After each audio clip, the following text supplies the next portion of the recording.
बिस्मिल्लाहिर्रहमानिर्रहीम। बोलते कालम के साथ मैं आमिर रज़ा खान। और कहते हैं कि बड़े बेआबरू होकर तेरे कूचे से हम निकले। कहते हैं तो पूरा शेर सुना देता हूँ। निकलना खुल्द से आदम का सुनते आए थे, बड़े बेआबरू होकर तेरे कूचे से हम निकले।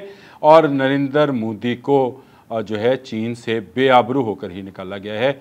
अगर आप समझे कि चीन में होने वाली शंघाई तावन तंजीम के इजलास में शिरकत उन्होंने ज़रूर की, लेकिन वहाँ पर कुछ ख़ास कारकर्दगी का मुजाहरा ना कर सके। और उसके जवाब में हमारे प्राइम मिनिस्टर शहबाज शरीफ ने जिस तरह की फटियाँ उखेड़ी हैं और जिस तरह से लोगों को बताया है कि किस तरह की दहशतगर्दी का सामना हम लोग कर रहे हैं, ना सिर्फ फ़िज़िकल बल्कि वाटर की दहशतगर्दी जो है वो भी उसका सामना कर रहे हैं। और उसके बाद दुनिया के किसी मुल्क ने उसको मुँह लगाने की जो है वो कोशिश ही नहीं की।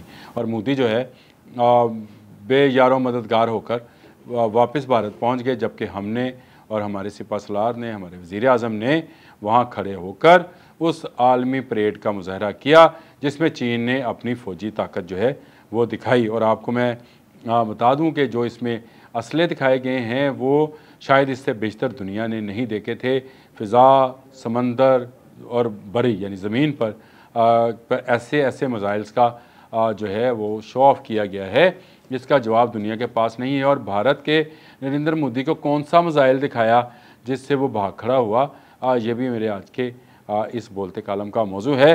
लेकिन सबसे पहले मैं आपको ये बता दूं कि कौन कौन से मिसाइल थे जिनको दिखाया गया है। उसमें जीलिंग-1 है, ये एयर एटॉमिक मिसाइल है, यानी जहाज़ से फायर किया जाने वाला एटमी मिसाइल है जीलिंग-1। और इसकी ख़ास बात यह है कि चीन ने अभी तक, चीन की किसी भी दिफाई वेबसाइट ने इसके फासले की कोई जो है तस्दीक नहीं की कि ये कितने फ़ासले तक मार कर सकता है। और कहा यह सिर्फ जा रहा है कि ये तवील फ़ासला है। तो ये तवील फ़ासला 400 है, 700 है, 1100 है, 1500 है, 1600 है। कितना तवील फ़ासला है, कितने किलोमीटर की दूरी से ये मार सकता है। लेकिन यह अहम इसलिए है कि ये जहाज़ में जब लगा होगा तो एक तरह का उड़ता हुआ एटमी मिसाइल जो अपने टारगेट को ना सिर्फ तलाश करेगा बल्कि उसके बाद उस पर फायर भी कर देगा। और J-35 के साथ और J-20 के साथ इसको इंटीग्रेटेड किया जाना है। उसके बाद जोलंग-3 है, ये समुद्री सबमरीन पर जो है नस्ब एटमी मिसाइल है जिसकी रेंज 10,000 किलोमीटर से ज़ायद है। ये भी एटमी मिसाइल है। और जोलंग जो है 3 इसको भी दिखाया गया है दुनिया को कि ये ले जी, हमारे पास ये मिसाइल भी मौजूद है। ये नहीं, हवा से नहीं तो समंदर के अंदर से। तो समंदर के अंदर से जोलंग-3 जो है ये मार करेगा और ये सबमरीन पर नस्ब होगा। 10,000 से किलोमीटर से ज़्यादा फासले पर मार करने वाला ये बैनुल बरआज़मी मिसाइल है। और इसके बाद डंगफंग 61 है, ये ट्रंक लॉन्च ICBM है, यानी इंटरकॉन्टिनेंटल बैलिस्टिक मिसाइल है। एटमी वारहेड ले जाने की ये सलाहियत रखता है। और इसकी रेंज जो है ये भी 12,000 किलोमीटर है। फिर डीवंग 31 है, ये 13,200 किलोमीटर इसकी रेंज बताई जा रही है।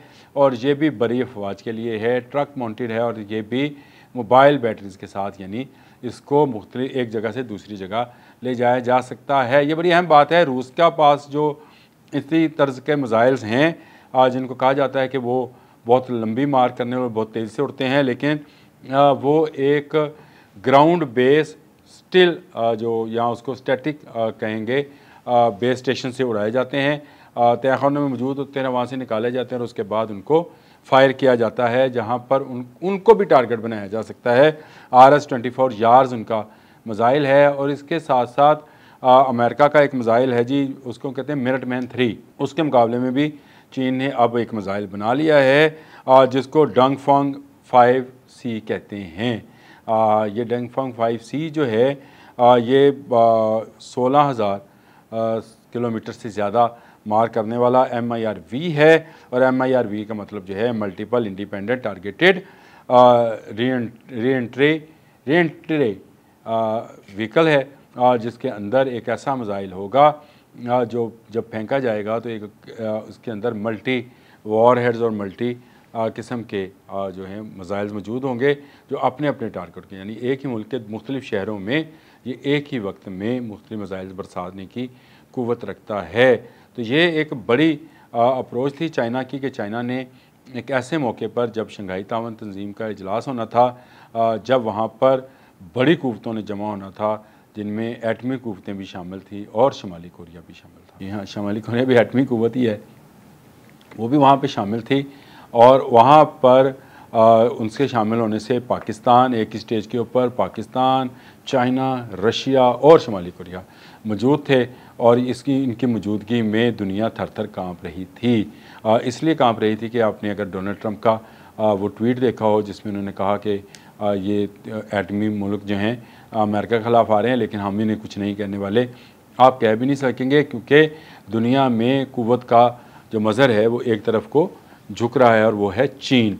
चीन ने अपने असले से जो है वो दुनिया को बता दिया कि भाई मेरे पास वो चीज़ें हैं जिस पर अगर आप चीन की तरफ आएंगे या पाकिस्तान की तरफ आएंगे। मैं ये भी आपको साथ बता दूं कि चीन और पाकिस्तान का दिफा एक है, मैं बारहा ये बात कह चुका हूं, और इसीलिए पाकिस्तान जो है वो अब महफूज है कि उसके साथ उसका एक ऐसा बरादर मुल्क खड़ा है जो कि ना सिर्फ एटमी क़ुव्वत है, बल्कि इस वक्त दुनिया का जदीद तरीन असला और लेज़र्स और ड्रोन्स जिसकी नुमाइश की गई है, और जहाज़ जिस तरह J-35 कल उड़ाया गया है, वो तमाम के तमाम जो वहाँ पर वो पाकिस्तान को मुहैया किए जा सकते हैं और पाकिस्तान को मुहैया किए गए। इसीलिए जंग मई में हमने कामयाबी हासिल की।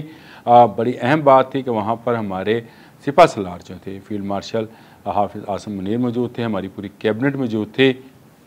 उनके मौजूदगी में ही चाइनीज़ सदर और रशियन सदर ने मुलाकात की वज़ीर-ए-आज़म शहबाज शरीफ से, और ये दो तरफ़ा तजारत के हवाले से और दो तरफ़ा दफ़ा के हवाले से बातें थीं। अच्छी बातें की हमारे प्राइम मिनिस्टर ने, और उन्होंने कहा रशिया से कि ठीक है कि आपके इंडिया के साथ बहुत सारे मुआशी और दिफाई तल्लुकात हैं, लेकिन पाकिस्तान भी आपके साथ तजारत के हवाले से बात करना चाहता है, और तजारत हम करेंगे। रशिया के साथ हमारे तल्लुकात हर आने वाले दिन के साथ बेहतर से बेहतर होते चले जा रहे हैं, क्योंकि रशिया को भी पता है कि चीन और पाकिस्तान एक मुल्क हैं, यानी एक तरह के दोनों भाई हैं, और इनके साथ जो है बगार कर आप खित्ते में कुछ नहीं कर सकते। चीन एक बड़ा जाइंट बन चुका मुआशी तौर पर अगर कहा जाए, लेकिन चीन एक बड़ा जाइंट बन गया है, और वो दिफा के हवाले से है, क्योंकि चीन का जो कल असला दिखाया गया है, कल जिस तरह से उसकी नुमाइश की गई है, उसमें शायद अमेरिका से ज़्यादा जो है टांगें इस वक्त इंडिया की काँप रही हैं, क्योंकि वो चीन के साथ हर आने वाले दिन के साथ तिब्बत के हवाले से एक महाज बनाए रखता है, और चीन को अपना दुश्मन समझता है, और चीन के साथ जंग कर चुका है। इसीलिए चीन और पाकिस्तान साथ साथ हैं इस मुद्दी दहशतगर्दी के ख़िलाफ़, और इसके ख़िलाफ़ इंशाअल्लाह ताला ये दोनों मुल्क मिलकर ना सिर्फ कामयाब होंगे, बल्कि ख़ित्ते को अमन का गहवारा बनाएंगे, क्योंकि जब तक मोती सोच ज़िंदा है उस वक्त तो ऐसा मुमकिन नहीं है।